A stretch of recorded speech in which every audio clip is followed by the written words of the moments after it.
ఈరోజు ఒక కొత్త వినూత్నంగా అన్ని చోట్ల ఉంటుంది కావచ్చు, కానీ ఒక మంచి ఆర్గనైజేషన్లో ఈరోజు ఏర్పాటు చేసినటువంటి ఈ శిక్షణ కార్యక్రమానికి, ఉచిత శిక్షణ కార్యక్రమానికి నన్ను ఆహ్వానించినందుకు ప్రత్యేకమైన కృతజ్ఞతలు అందరికీ తెలియజేస్తూ, మీ అందరికీ చాలా మటుకు చిన్నప్పటి నుండి ఒక విషయం తెలుసు, పెద్ద బాలశిక్ష అని ఒకటి ఉంటుంది.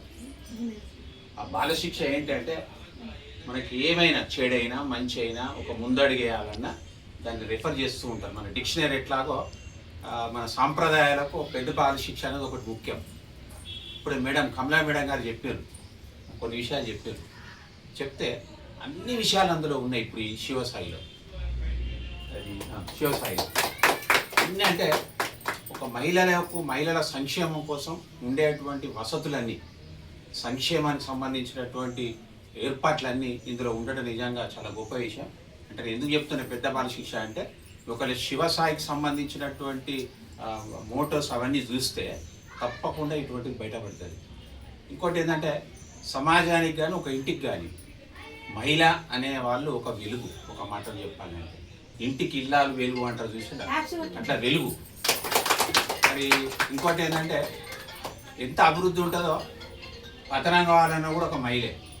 ఒక రాజ్యం కానీ రాజ్యం పోవాలన్నా రావాలన్నా మహిళే.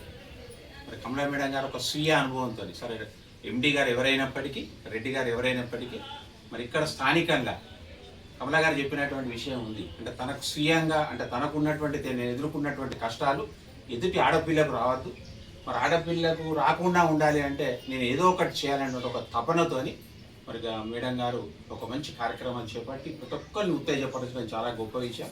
సరే నేను ఇప్పుడు కొంత చూడగానే నాకు చాలా బాగా అనిపించేది. మరి కార్మిక క్షేత్రంలో ఇట్లాంటిది ఆవిర్భవించడం, ఇట్లాంటి ముందుకు వెళ్ళడం అనేది చాలా గొప్ప విషయం.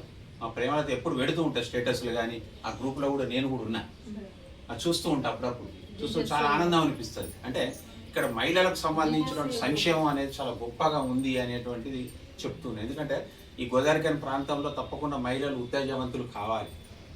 ఈ కొన్ని విషయాలు చెప్తే మీరు నమ్ముతారో నమ్మరో కానీ చాలా భయంకరమైనటువంటి విషయాలు కూడా గోదావరిఖని ప్రాంతంలో జరిగినాయి. ఏంటంటే భర్తను తొలగించుకోవాలి, ఏంటి కష్టపెడితే, ఇబ్బంది పెడితే, హింసిస్తే, వేధిస్తే తన భర్తను ఏదైనా చేయాలనే ఉద్దేశంతో ఇక్కడ గోదావరిఖనిలో ఒక 2-3 సంఘటనలు జరిగినాయి.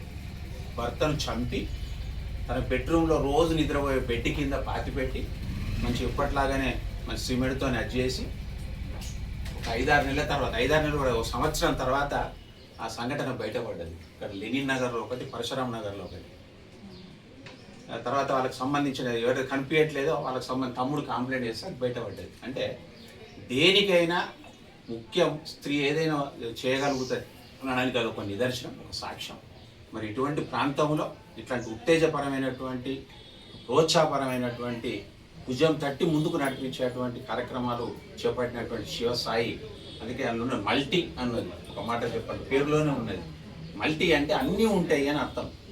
మరి అట్లాంటి ముందుకు పోవాలని చెప్తూ ఉచిత కుట్టు శిక్షణ ఒక సక్సెస్ కావాలి ఇట్లాంటి కార్యక్రమం. ఎందుకంటే సేవ చాలా ముఖ్యం. ఎంత పొదుపు నేర్పినా పొదుపులు ఎందుకు ముందు అడిగేయాలన్న కూడా సేవ చాలా ముఖ్యం. ఎందుకంటే సేవ ద్వారానే ఆధ్యాత్మికంగా కానీ మరి ఇట్లాంటి కార్యక్రమాల ద్వారా కానీ ముందుకు అడిగేయాల్సిన అవసరం ఉంటుంది. మీ అందరికీ శివసాయిలో ఉండేటువంటి ప్రతి సభ్యులకు, ముఖ్యంగా కమలా మేడం గారి నేతృత్వంలో టీం చాలా గొప్పగా ఉన్నట్టుగా అనిపిస్తున్నది. ఫోటోలు తీసే మా స్టూడెంట్కి అర్థమైంది నాకు. అంటే ఫోటోలు తీస్తుంటే కూడా ఒక సిస్టమ్, అంటే